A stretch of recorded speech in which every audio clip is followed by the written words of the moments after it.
Oi, gente, tudo bem? Bom, hoje eu vou falar sobre uma lenda aqui de BH que já não é tão conhecida como a primeira que eu trouxe. Hoje eu vou falar sobre a lenda da Maria Papuda ou da assombração do Palácio da Liberdade. Mas antes de mais nada, quem foi Maria Papuda? Para entender a história da assombração, a gente precisa saber quem foi essa mulher que dizem que assombra o palácio. Apesar do nome pejorativo das histórias de assombração, a Maria Papuda, na verdade, foi uma mulher que era um símbolo de resistência. Ela estava longe de ser uma pessoa ruim. Ninguém sabe o nome dela de verdade, o que é uma pena, mas é claro que o nome dela não era Maria Papuda. Esse foi um apelido pejorativo que ela ganhou porque ela tinha bócio, que faz com que a região da papada fique muito grande. Mas ela não era a única da região que tinha essa aparência. Na verdade, aquela região de Arraial do Curral del Rei, onde hoje é conhecida como Belo Horizonte, era conhecida também como Terra dos Papudos. Isso porque a casa da maioria dos habitantes era infestada por barbeiros. Os barbeiros, como todo mundo já sabe, trazem a doença de Chagas, e uma das consequências da doença de Chagas pode ser o bócio. A Maria Papuda viveu entre a segunda metade do século XIX e a primeira metade do século XX. E lá atrás, quando ficou decidido que a capital mineira deixaria de ser Ouro Preto e passaria a ser a região conhecida como Arraial do Curral del Rei, também decidiram que mudariam o nome daquela região para Belo Horizonte. A partir daí, então, em 1894, foi instaurada a Comissão Construtora da Nova Capital, ou CCNC. E a Maria Papuda foi o primeiro símbolo de resistência dos moradores da região. Isso porque ela se opôs veementemente à destruição da sua casa, o que é mais do que justo. Ela vivia num rancho, numa casinha pequena de barro coberta por capim, que era localizada onde é hoje a Rua Sergipe, também onde é hoje o Palácio da Liberdade. Claro que a casa dela não ocupava todo o terreno do palácio, mas tinha outras pessoas que moravam ali também. Na época, a ideia que estava sendo propagada é de que a capital seria loteada, as pessoas que moravam ali seriam realocadas e receberiam indenização. Mas ela não quis isso, inclusive ela levantou um ponto muito importante, falando que concordar com o que estava sendo proposto seria concordar também com a marginalização da população preta da cidade. Mas, infelizmente, apesar de toda a resistência, de toda a luta da Maria Papuda e das outras pessoas também, a capital foi construída, as pessoas foram realocadas e as casas delas foram destruídas. Tudo que eu falei até aqui é histórico. Tudo tem documentação que comprova, faz parte da história da construção da capital. Mas existe uma história que é contada, que passa ali de boca a boca e que não está documentada.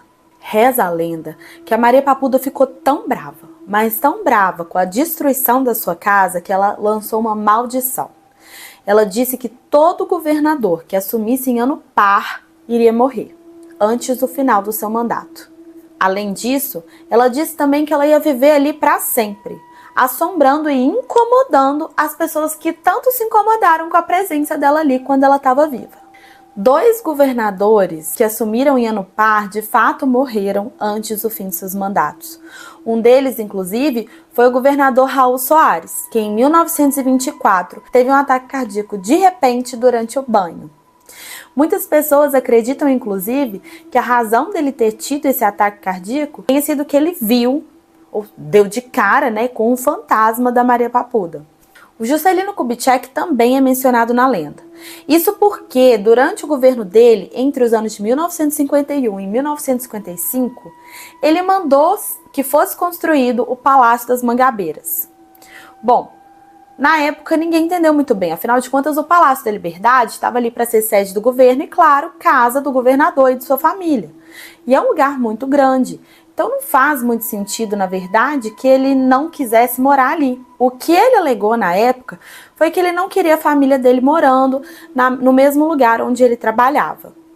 Ok, seria plausível, mas a verdade é que a maior parte das pessoas acredita que ele saiu de lá porque ele não se sentia bem, porque ele se sentia de fato assombrado com a presença da Maria Papuda.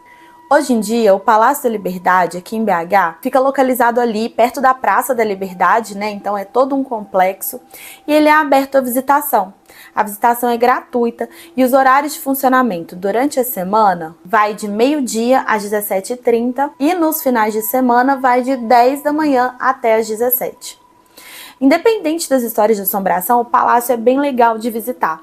Ele reúne um acervo muito interessante sobre a história, não só do estado, mas da construção da capital. Tudo lá é carregado de muita história, tem documentação, tem medalhas, tem fotos. É bem interessante passear por lá. Sem falar que alguns dos móveis da época ainda são conservados, as salas ainda com tudo posicionado direitinho do jeito que era. É muito legal saber que a história foi feita ali em algum momento. O andar de cima do palácio tem um museu interativo que é legal para a família toda, é bem legal de visitar também. Sem falar que a arquitetura do lugar inteiro é muito bonita, muito imponente.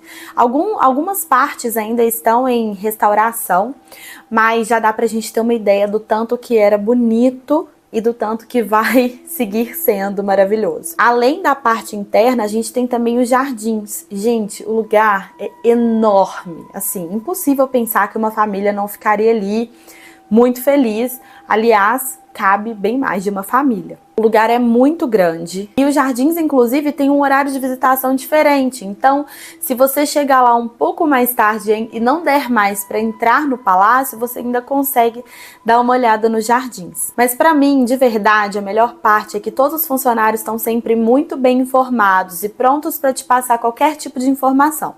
Seja ela sobre o funcionamento do local, sobre a história que está sendo contada ali e até mesmo sobre a Maria Papuda. Gente, eu visitei o palácio tem umas 2 semanas e foi uma experiência muito interessante, por vários motivos. Primeiro porque assim que eu entrei, eu estava com as minhas filhas e a minha filha de 7 anos, a primeira coisa que ela falou quando a gente entrou foi que ela estava se sentindo observada, como se alguém estivesse olhando para ela o tempo todo. Eu achei curioso uma criança falar isso, mas a gente seguiu andando. E eu perguntei para todos os funcionários com quem eu consegui conversar sobre a história da Maria Papuda. A verdade é que nenhum deles me negou a existência dela. Todo mundo falou e contou de alguma forma o que sentia ali dentro, né? Então, algumas pessoas falaram que sentem uma presença, que sentem inclusive uma força assim vindo disso, né? Outras pessoas relataram que têm muito medo, que não ficam lá sozinhas, que já presenciaram portas se fechando sozinhas, luzes acendendo e apagando e escutaram passos lá. E para vocês verem que eu não tô mentindo, eu trouxe o relato de um funcionário. Eu não vou revelar nome, nem rosto, nem nada disso, né? Afinal de contas, a gente está falando de uma pessoa que trabalha lá, né? E não quer, enfim, se expor. Mas ele topou mandar para mim um áudio falando de tudo que ele já viu lá. Eu achei muito interessante e eu sempre que eu vejo um relato assim, uma das perguntas que eu me faço é: essa pessoa tem alguma coisa a ganhar com isso? Porque a verdade é que se a pessoa está querendo ganhar fama, ou dinheiro, ou aparecer de alguma forma, eu sempre fico mais desconfiada. Porque não dá pra gente confiar numa pessoa que tá fazendo tanto escarcéu com uma coisa que é séria. Mas nesse caso, a gente tá falando de uma pessoa que não tinha motivo para se expor, não me conhecia previamente, não tinha nenhum motivo para me mandar nada, e principalmente uma pessoa que não tá ganhando nada com isso. Então, sempre que eu vejo um relato desse tipo, isso me faz dar uma credibilidade maior, me faz pensar por que essa pessoa iria mentir, né? Eu vou deixar vocês com o relato e eu volto para comentar. Bom, Ana, eu tenho um relato sobre alguns casos no palácio a respeito da Maria Papuda, né? Que eles falam que é um fantasma que aparece no palácio. A gente já teve algumas coisas assim que a gente já presenciou. Tipo no quiosque que tem lá mesmo, na parte de cima. À noite a gente já teve a sensação de ter sido observado por algumas coisas assim, né? Que a gente não é desse mundo. Já observei, já vi vulto também passando lá na escadaria no segundo andar também, do palácio também. amigos, a gente já teve relatos também de ver vultos passando de um lado para o outro, as luzes acendendo também. Algumas coisas assim que a gente não tem como explicar, né? Do sobrenatural, né? A gente vê algumas coisas sempre assim de madrugada também. Pessoas andando, ouve passos também, corrente, algumas coisas arrastando no banheiro também, onde um governador faleceu, né? Bom, como vocês puderam ver ou ouvir, né, o que ele disse é muito interessante. Então ele fala de toda a presença que ele sente ali, de tudo que ele já ouviu. Quando eu conversei com ele lá pessoalmente, antes ainda dele me mandar o relato, eu perguntei se ele sentia medo. E ele disse que não era bem medo, mas que dá não sei, né, gente? Dá uma coisa diferente a gente pensar que tem algo de sobrenatural ali.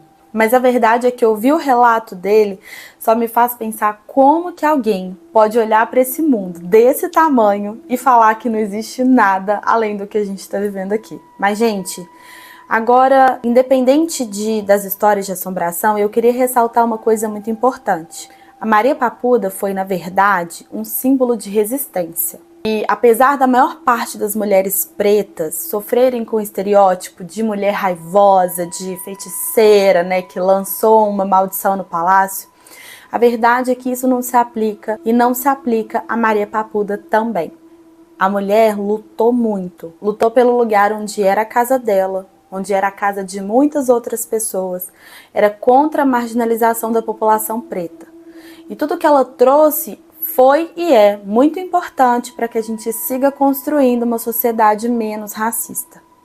Então, na verdade, o que eu gosto de pensar é que se ela ainda está por lá, ela está não só aproveitando cada instalação do palácio para descansar, mas ela também está cuidando da terra que um dia foi dela. E talvez se divertindo um pouquinho com todas as aparições e sustos que as pessoas tomam por lá. Bom, esse foi o vídeo de hoje, eu espero que vocês tenham gostado e até a próxima!